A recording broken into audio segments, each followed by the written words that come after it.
I'm originally from Mississippi, a victim from Katrina on the coast, but I was married up until 2008. FEMA took care of us and my wife took care of me, and it is what it is.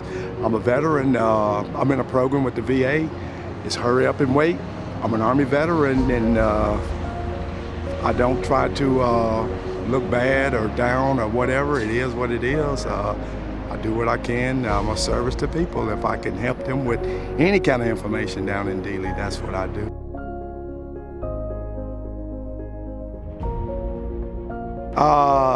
That's a good question. Happy? I mean, I'm 57 years old. Anytime I wake up on this side, I got another chance. It's hurry up and wait, but I do have another chance. Yes, sir. A lot of people think that they're free, but they don't take the time out to go there just to see. Well, the bridge, the Dallas Life Foundation, Salvation Army is $7.50, but the rest of them are $10. I get I work 24 hours a week at the VA.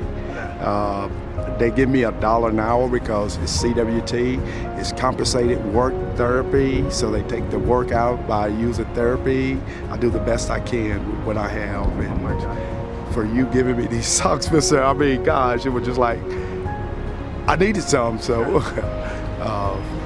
Mister, you just don't know. This is the God's truth. My feet are hurting right now from not wearing socks.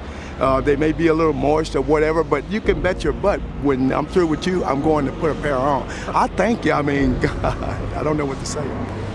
I would want my family back, which I know it's not going to happen because there's a lot of animosity. I felt I got the short end of the stick. Another thing, gosh, that's a hell of a thing. I wish I was still working at the VA.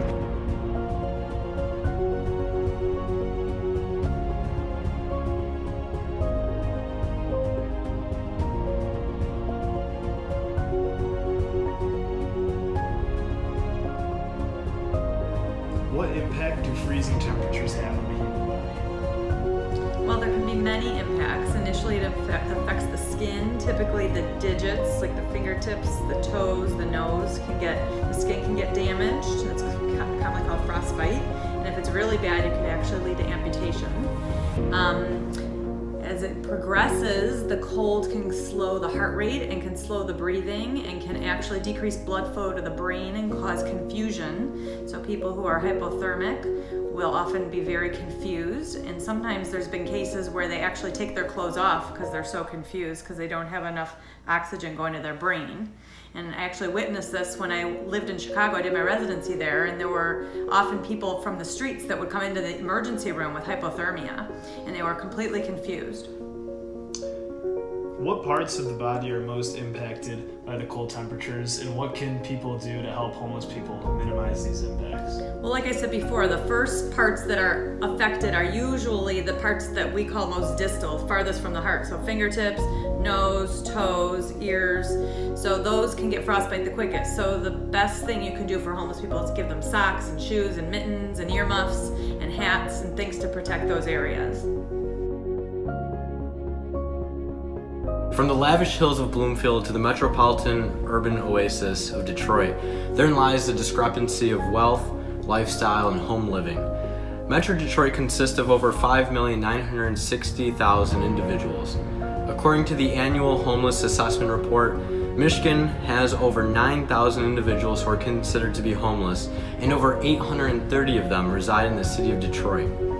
The government census reports that 7.5% of adults in the state have served in the military, and it's important to note that 54% of those individuals are 65 years old and over, thus leading to extended medical and financial issues.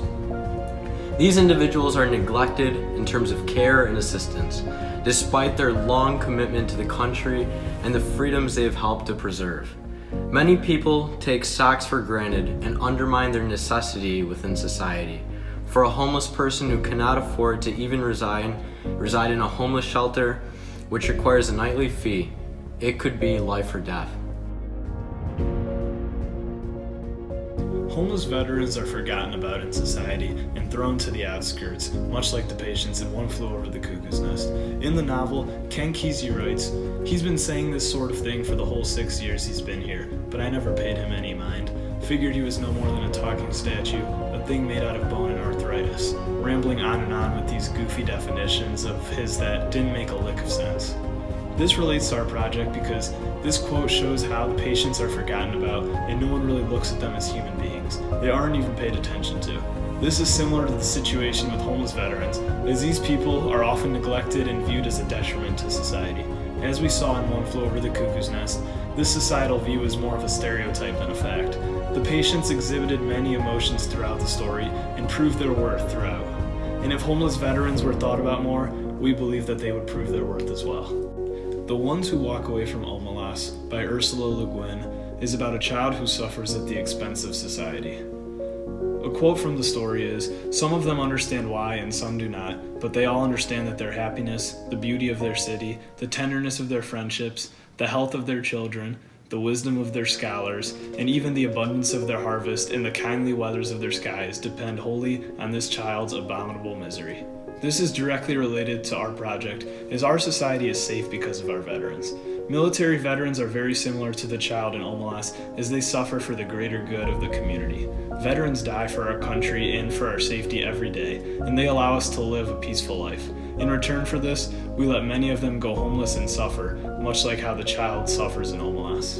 Our project supports the Kurt Vonnegut Memorial Library's vision of Lonesome No More because our goal is to let homeless veterans on the streets know that there are people out there who still support them and still view them as heroes in our society.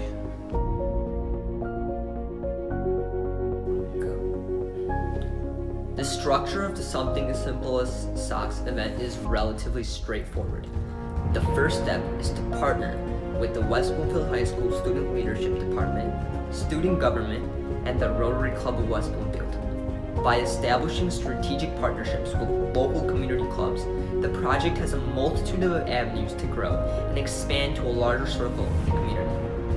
Next, along with establishing strategic relationships, we will place donation bins across local schools and community centers, such as the West Bloomfield High School, Orchard Lake Middle School, the Sports Club of West Bloomfield, and the Jewish Community Center.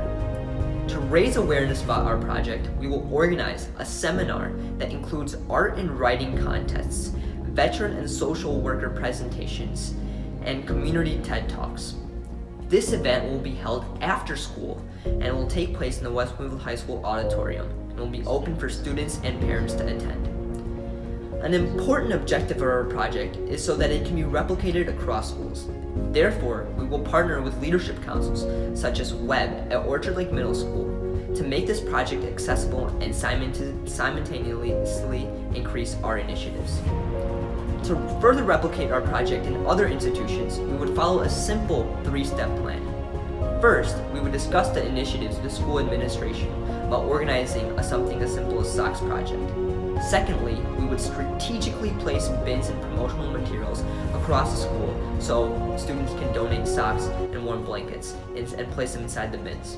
And lastly, we will partner with the school leadership board to organize a seminar for students and parents that would further elaborate the issues that homeless veterans face in their community.